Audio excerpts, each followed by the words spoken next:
First and goal. Mahomes flings it. It's there! Hardman! Jackpot! Kansas City!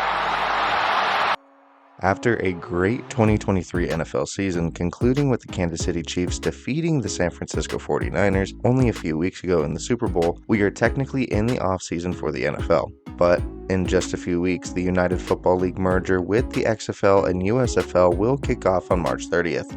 In this video, I'll be breaking down each team for both the XFL and USFL conferences, as each team is definitely going to be different from the 2023 season due to the recent draft the UFL had with the available players in the draft pool. And even though I'm not too thrilled with it being only 8 teams still, there's new teams and new players that we can learn about and root for. So, let's talk about it.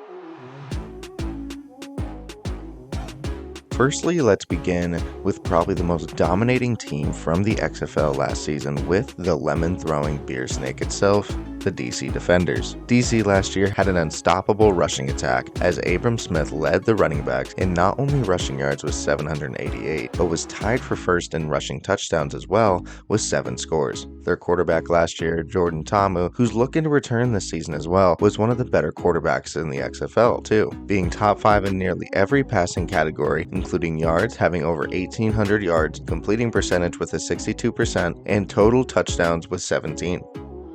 The weapons DC had last year were pretty alright helping out Ta'amu. Chris Blair and Lucky Jackson both had over 500 yards, which landed them both NFL jobs with Atlanta and Minnesota. Josh Hammond is looking to come back after his 300+ yard season, but the Defenders are looking to get even more firepower after the draft, bringing in pieces like Kelvin Harmon from the USFL Stars, former NFL Dolphins receiver Preston Williams, after having 787 receiving yards in 3 years for the Miami Dolphins, not being the top guy, but obviously with Tyreek Hill and Waddle there, but in the UFL, he could be a big pickup for DC.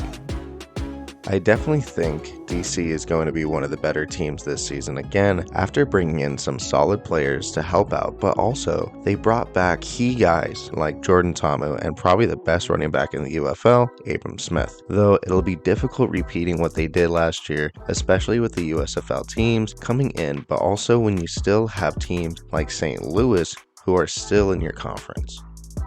Speaking of St. Louis, the Battlehawks last season were definitely a fan favorite after watching them every time they were at home, mainly because of the atmosphere and the excitement in the fans as they led the XFL with most attendance for any home game on a consistent basis. Literally, it kind of felt like a college atmosphere every time they were at home with the amount of fans that were at St. Louis, which makes sense because they haven't had a team since the St. Louis Rams were there. Another good reason why the fans are so excited for the Battlehawks is because they have a star caliber quarterback in AJ McCarron, who had over 2,100 passing yards and 24 touchdowns with only 6 turnovers throughout last season, slicing and dicing every secondary that got in his way. Especially during Week 10, we needed to throw for 6 touchdowns against the Guardians at home. AJ has also had NFL experience playing for the Cincinnati Bengals in the playoffs, recording a stat line of 212 yards, 1 touchdown, and 1 interception, and almost beat the Pittsburgh Steelers if it wasn't for Vontaze Burfict. The offense of St. Louis did revolve around AJ a lot, as they were mainly an air raid attack type of offense. The receivers Hakeem Butler and Darius Shepard both had over 500 yards receiving and had 14 touchdowns total between them both. Not saying that they didn't have a decent running back in the backfield, they definitely did with Brian Hill, who had over 400 rushing yards, but that's not really a big factor in their offense. They drafted former Giants running back Wayne Gallman as he backed up Saquon Barkley while getting some touches. In 2020, after Barkley tore his ACL in Week 2, Wayne stepped up as the starter and recorded 682 rushing yards on the ground, along with 6 touchdowns, showing some moments during the season that he could be a solid player. Another big-time pickup in the draft was former Seattle Sea Dragons wide receiver Jacure Pearson. Pearson is going to make this offense even better and might even make AJ a MVP candidate this season, as Pearson led the XFL last year in receiving yards with 670, receptions with 60, and yards per game with a whopping 68 yards per game. St. Louis did struggle last season on defense as they were dead last, allowing the most rushing yards with 121 yards per game. So they definitely needed help up front, as St. Louis would also struggle getting to the quarterback as the Battlehawks front had only 19 sacks all year. picking up John Daka helps a little bit, as he had 4.5 sacks for Houston last year, and pairing him with Freeney, who had 5 sacks for St. Louis, will definitely help as well.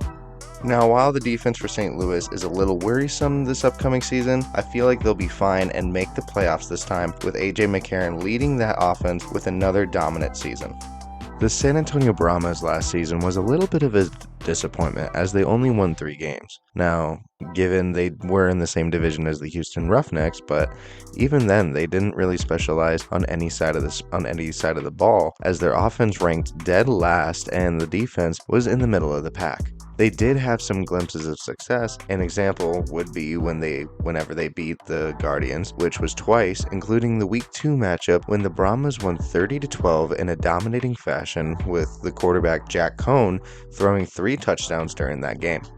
Though in the United Football League, the San Antonio Brahmas are looking to have some more success this upcoming season with the roster that they have, including inside linebacker Tavonte Beckett, coming from the Houston Roughnecks, having 2 interceptions and a pick 6 with 63 tackles last season.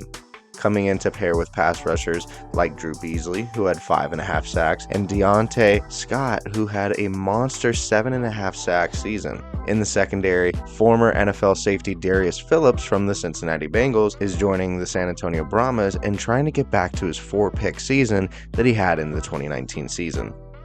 Offensively, the Brahmas now have quarterback Quinton Dormady coming in from the Guardians, who is definitely an upgrade compared to Jack Cohn. Dormady is a dual threat who not only can sling it, but when needed, can also take it to the ground, as he did run for 3 scores against the DC defenders.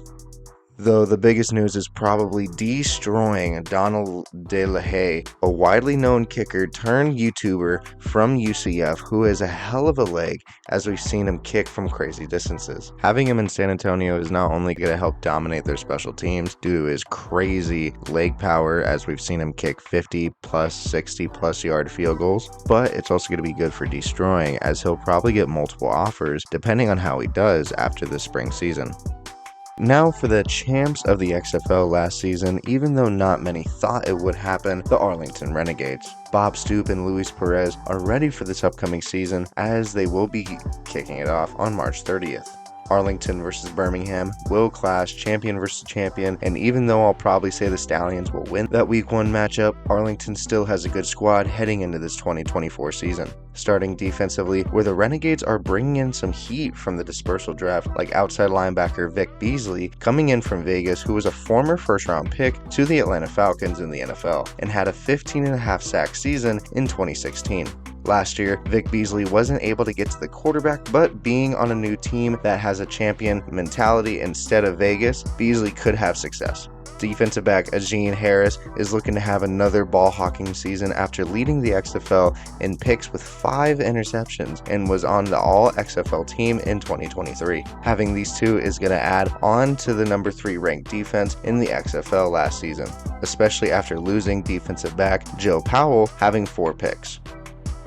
Offensively, Arlington still has Luis Perez as their starter heading into the season, and it makes sense why. After a midseason trade sending Perez from Vegas to Arlington, Luis would essentially take over the offense, as it didn't really have an identity. During the last few weeks of the season, Perez would throw for 730 yards and a completion rate of 67%. Now, with the whole offseason and training camp behind Perez with the Arlington Renegades, this could help Perez take another step on being a top quarterback in the UFL. To help out, the Renegades running back room is definitely improved, with Devin Darrington from Orlando, who had 294 rushing yards, and Morgan Ellison from Seattle, who had 254. Both had flashes last year, but Devian Smith did hold his own when he finished the year with 365 yards and 7 scores.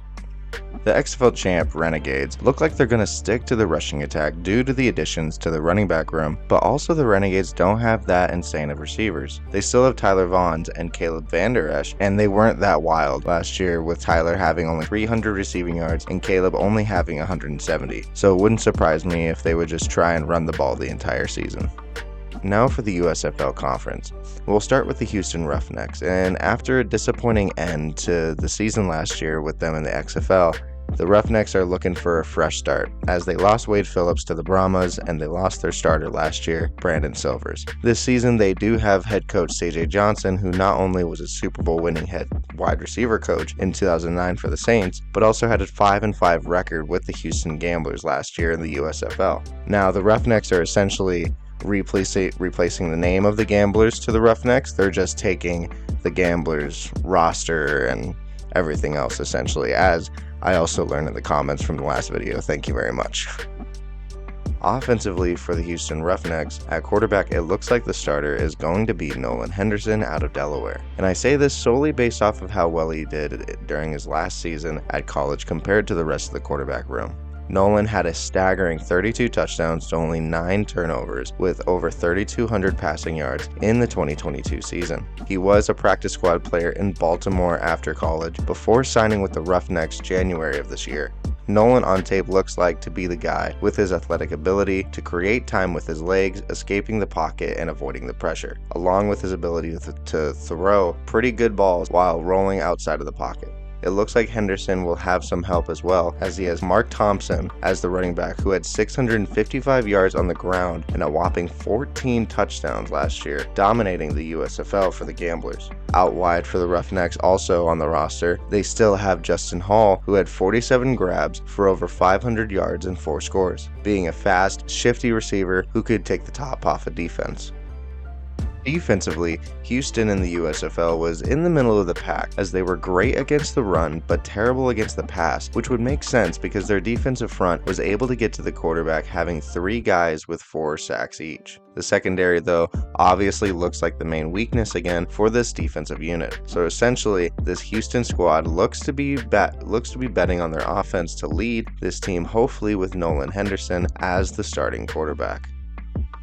The Michigan Panthers are a similar team to the Renegades, I feel, for the USFL conference, as they were a 4-6 record-wise last year and made the playoffs. Except for the Panthers, they did lose in the first round against the Pittsburgh Maulers, who were also 4-6. The roster is looking quite different from the 2023 season, as Michigan has a couple options they could rock with. At quarterback, the Panthers could stick with EJ Barry, as he still is on the roster, or they could go with Danny Etling, who was a backup for the New England Patriots, as they won Super Bowl 53 against the Rams. While Etling didn't play at all, he was a decent quarterback when he was in college, throwing for 16 touchdowns and only 2 picks during his 2017 year. Though if they wanted to go a much younger route, Michigan could start Davis Cheeks out of Elon University. Cheeks during his 2021 season had nearly 3,000 passing yards and 17 touchdowns with only 5 picks. The rest of the offense looks alright from first glance. Wide receiver Trey Quinn is returning after being second on the roster in yards with over 400 last year. Michigan is bringing in another receiver named Desmond Patton out of Washington State University and is coming in having 1,500 receiving yards and 13 touchdowns within his last 2 seasons as a Cougar. So hopefully the offense can revolve around more of those targets that they're bringing in. Defensively, even though Michigan was ranked pretty low on majority of their stats, they had a couple hidden gems on their defensive side, including Frank Jinda, the inside linebacker, who had over 100 tackles last season with 3 picks and including a sack. On the defensive line, they had a guy named Braylon Speaks, who had 9 sacks in the USFL, which was number 1 in the league last year. So they do have a couple guys that are coming back who were big time game changers on the defensive side. Cruising on to the next squad, we're looking at the Memphis Showboats. They were 5-5 in the USFL, and they weren't really the best at anything last season, being ranked 6th in offense and 7th in defense. They do have a new quarterback who could change things, as Case Cookus is looking to cook up defenses in the kitchen like he did last year when he was on the Philadelphia Stars, being 2nd in the USFL with both 2,294 passing yards and 15 touchdowns. The Steamboats offense, like I said, didn't stand out at all, as their leading running back had 281 yards and a score. Their returning receiver last year, Vinny Papal, did have 345 yards and 3 scores. And with him returning to Memphis, Cookus can at least have a guy out wide. Defensively, Memphis did struggle against the pass last year, as they were ranked 2nd to last in passing yards allowed per game. To help with that, they did draft DJ Daniels, who was from the Generals last season. During last year, Daniels had 3 interceptions as a cornerback and hopefully can help their secondary. Lastly, probably the best team to come out of the USFL this upcoming season is the recent USFL champs, the Birmingham Stallions. The offense of the Birmingham Stallions was so electric last season, ranked number 1 in total yards. Alex McGough was the leader of the squad as he had 20 passing touchdowns and 2,100 yards in the air. Sadly, he did get signed to the Green Bay Packers after the 2023 season and will not be returning to the Stallions this spring. Instead, at quarterback, they're planning on starting Jamar Smith, who was a backup to McGough for the year. He did start for the first week of the season and played alright, having 160 yards, 1 touchdown, and 1 interception. He won't have to carry the offense though, as Smith should have helped this upcoming season, especially with a beast of a tight end named Jace Sternberger, who is second on the team in receiving yards with over 500 yards and 7 touchdowns for the big fella. At running back, Birmingham has a solid CJ Marable, who is a dual threat weapon, as not only can he run the ball, having 524 yards and 3 scores, but he can also catch balls from the backfield, having 28 catches for 235 yards and 2 scores. With Davian Davis out of Birmingham too, wide receiver Deion Kane could have some more opportunities to ball out this season. Defensively though, the Birmingham Stallions are looking pretty scarce, as their defense was ranked near, if not dead last in every stat. They weren't able to turn the ball over, nor could the defensive front stop the rushing attack, allowing over 117 yards rushing per game.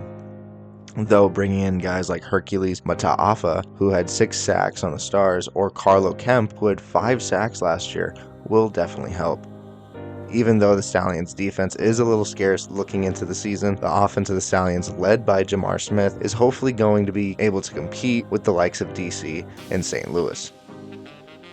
Now, there are so many new changes to these teams. I am so excited to be covering the UFL this season with you guys. Thank you so much for watching. Let me know what you think about each team and tell me who you are going to be rooting for this year. I know for me, there isn't the Sea Dragons anymore, so I'll either have to root for St. Louis or Houston, but we'll see when it all kicks off in a few weeks. Thank you again and have a good one.